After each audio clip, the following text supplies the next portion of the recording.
They were one of the best teams in the NFL with Vince Young under center. And Sam Bradford, he's a better quarterback than Vince Young. I feel like that's put to rest there. And as long as Fisher has the similar group of players that he had with Tennessee, maybe in the next 3 years we can look at St. Louis being the best in the West. That's very high on St. Louis right now, as San Francisco seems to be the class in that division. But St. Louis might turn some heads in the next few years. Yeah, and St. Louis, they've been a developing team for years, but this team might finally compete for next year. As also, I also like at this point on schedule here is, SF and Arizona play Monday night. It's going to be a very interesting game there. I don't know how good St. Louis is as far as tough competition goes, but as long as their defense is good, they should be able to put in a pretty tough game. That should be a very interesting Monday nighter. Yeah, as SF and Arizona are going, I just see SF winning, but Arizona can surprise any team at this point, and this team has gone 4-3. They're over 500. Who do you think is the winner of that game, SF or Arizona?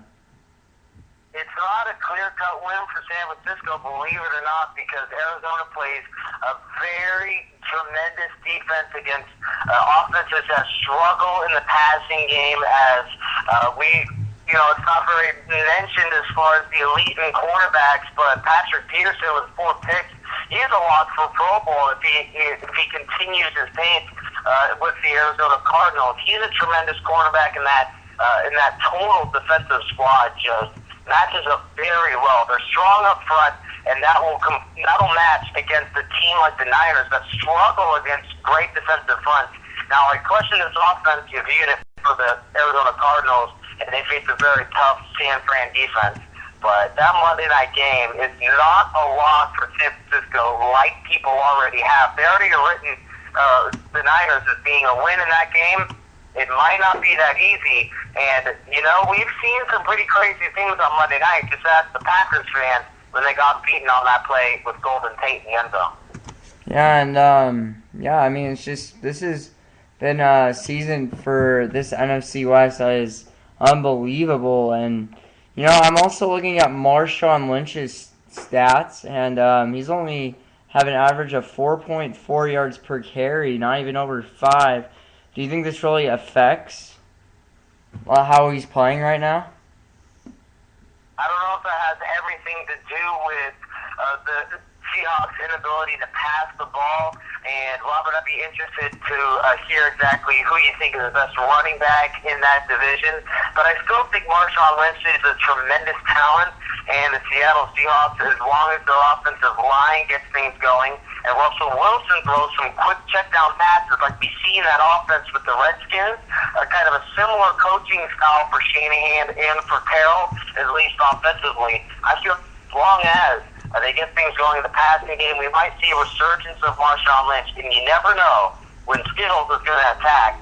And the Seattle Seahawks proven that they can do without Marshawn Lynch, as their defense is strong. But I still think Lynch is the best running back in that division.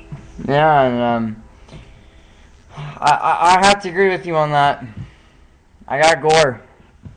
Interesting. Over Frank Gore. I don't know about how a Niners fan would pick Lynch over Gore. No, I say I would pick Gore. I would pick Gore over Marshawn Lynch.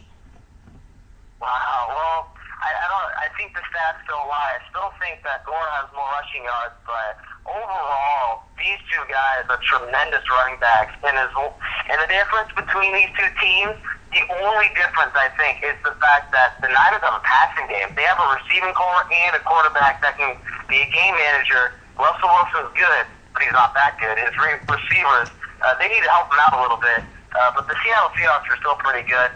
That should be a very interesting Monday nighter, as the Niners and the Cardinals should go right down to the end. Yeah, and Michael Crabtree has been one of the best receivers. I think he's been a surprising one for the Niners. I didn't think he was going to have such a good season. He only has 1 touchdown, but he's averaged 10 yards per catch. I mean, it's a resurgence here for Michael Crabtree. I'm very impressed on what he's done. And even though he's only had one touchdown. You have to compare that to the rest of the team because Alex Smith has thrown more interceptions than touchdowns, I believe. It's just a case of this Niners team not being able to pass it deep, but they haven't really relied on them to pass it deep in the past few games. Outside of that Buffalo game, they've ran the ball nearly every single week.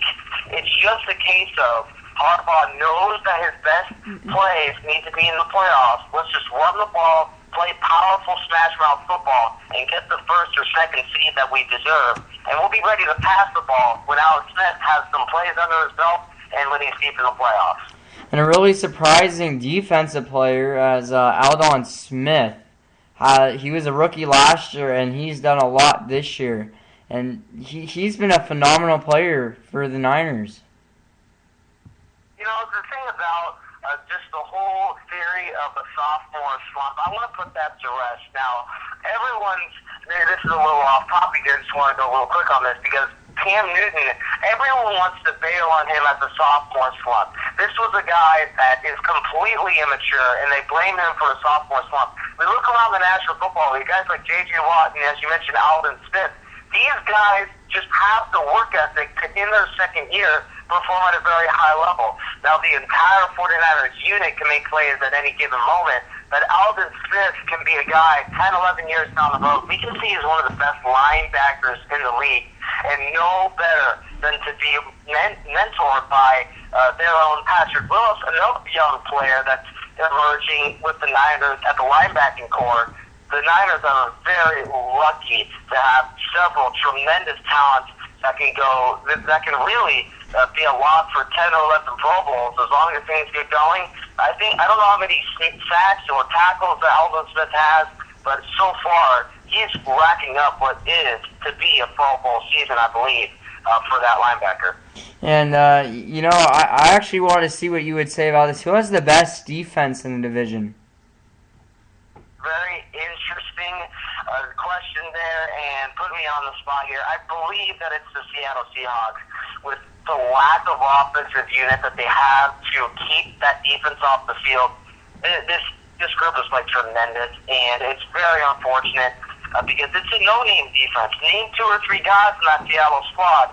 I believe it'd be a tough task just naming the corners or any unit of that Seattle defense. Still, I think the best unit in football is the Seattle Seahawks, outside of perhaps, the Bears or the Ravens. Well, maybe not the Ravens now. I feel like the Seattle Seahawks are in a different class defensively. Not even the Niners can match. Tough to believe, Robert, but I still think it's Seattle. I think Seattle has the better passing, like they can stop the passing, but the Niners can stop the running a lot better. Well, I mean, I'm not a big fan of disagreements on a radio show, but we saw in that game against the Giants, Ahmad Bradshaw ripped off this Niners defense, and same with the Minnesota Vikings. The San Francisco 49ers, tremendous defense, still a top 5 squad, but they have, I believe, a weakness against the run. Now, obviously, still a tremendous defensive unit, but I believe that they're not exactly a run defense that you compare to the Seattle Seahawks, as I don't believe they've allowed a 100-yard rusher. Ahmad Bradshaw ripped off the San Francisco 49ers last week, and Lynch was shut down, but I still believe that the Seattle defense is better than the Niners defense, even though both are very good. Yeah, the Seahawks defense, they are a way better. They're a better defense. But you look at the Niners are ranked number 3, and the Seahawks ranked number 2, ranked number 2 in the whole NFL. The Seahawks. A lot of people said this was going to be all Niners, and look what's happened. The Cardinals and Seahawks that came out, and they've been showing they want to play, and the Rams as well, even though they're under 500. This division a week ago was all above 500. Well, it's just the thing about the NFL, and this is why people watch it every Sunday. It's every given week, any team can go out and win, and the parity of this NFL gives you 6 solid hours of tremendous drama and entertainment. Obviously, this NFC West will come down to the wire, but it's obviously been fun as every team still has a big-time shot, and even though obviously the Niners are starting to get ahead of steam. You never know what will happen inside that division, and this NFC East has now become one of the best divisions in football. And I also have another question for you here. If you had to say between the three teams with the rookie QBs, who's been like the better team, the Redskins, Browns, or the Colts? Well, obviously Russell Wilson a little put out of that discussion. Oh yeah, Russell Wilson, yeah. Wilson, I believe, is a better passer than Whedon. Now the Browns, they have no talent around them. Whedon has had nothing to work with outside of Richardson. But I believe the best passer, and I think I'm not alone, is obviously the guy that I believe might just have the better career. Now, it's very early to tell, but Robert Griffin III has played some lights-out ball, and Andrew Luck has also played tremendous and has perhaps the comeback of the year with that 18-point deficit erased against the Green Bay Packers, a tremendous defense. Robert Griffin, still a tremendous talent and an absolutely outstanding rookie year. Not very many people know exactly how great of a rookie year he has racked up this year. 70% completion percentage. That is tied for the NFL record, ladies and gentlemen.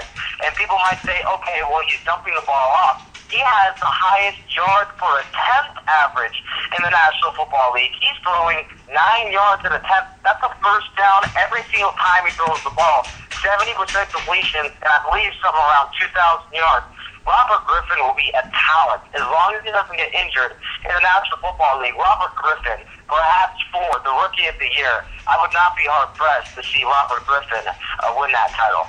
I have to agree with you on that. As against the Giants, he fought back. This guy threw 2 touchdowns and only 1 interception. He has thrown for over 1,500 yards already.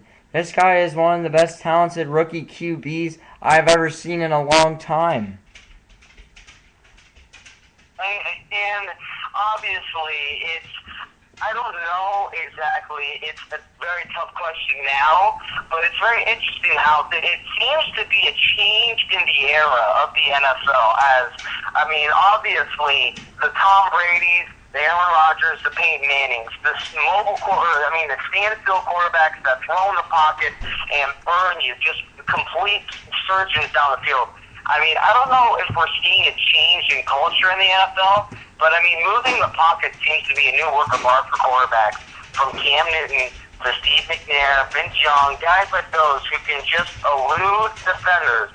And Randall Cunningham also in the 90s, want to mention that as well. Guys that just are tremendous in the pocket. I don't know how good Robert Griffin will be, and obviously that injury bug always seems to pop up. He's a scrambling quarterback, perhaps takes too many hits. I believe that if Robert Griffin stays healthy, he can be a guy down the road that 4,000 to 5,000 yards a year, and perhaps even a running for the MVP candidate in the coming years. Just a tremendous talent, and the reason why he might be so good is his work off the field. Community leader that puts his team before himself. And Andrew Luck has not done bad with the Colts, as they've been 3-3 this year. They're an even 500, second in the AFC South. What do you think of Andrew Luck? This guy's probably had a really good season so far going for him, and a lot of people doubted the Colts this year with Andrew Luck, and they're 3-3 right now. Well, how eerily similar is the situation to the Peyton Manning situation in '98, being drafted now. Manning had a terrible rookie year, but just like Luck, Peyton Manning really helped that team with a lack of a defense, rally the troops, and win games that they really didn't win in the last few years. This Colts squad is a terrible, as far as talent, team in the NFL. And they have certainly turned things around. I don't know how good they'll do, and certainly the draft will tell just how better they become. And they're retooling that defense as far as scheme goes, and the coaching staff as well. But I believe that the Colts with Andrew Luck are set for 10 to 12 years at the quarterback position. Yeah, and Luck coming out of Stanford, Luck's been a pretty good quarterback as well as RG3, but you can't argue RG3 is probably going to be Rookie of the Year at this point. And, I just see Luck's competing too. It's not like those two are. It's going to come down to Andrew Luck and RG3 for Rookie of the Year. Well, it seems to be not only Rookie of the Year, but as long as these guys are healthy, I believe the next 15 years, Robert Griffin and Andrew Luck will be compared one-on-one. Now, I believe that